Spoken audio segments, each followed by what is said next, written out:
how to add Presto card to Apple Pay. Hey everyone, in this video I'm going to show you how to add a Presto card to Apple Pay. It's super easy, so let's get started. First, open the Apple Wallet app. In the top right corner, tap on the plus sign. Next, choose Transit Card from the list of options. The first option you should see is Presto. If it doesn't appear, just use the search bar to find Presto.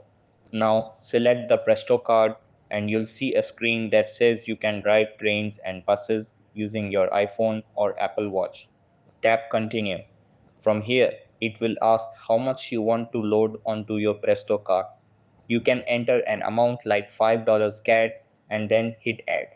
If you already have a payment method linked to your account, you can purchase the Presto card for that amount and start using it with Apple Pay. I hope this helps. If it did, make sure to leave a like and subscribe for more. See you in the next video.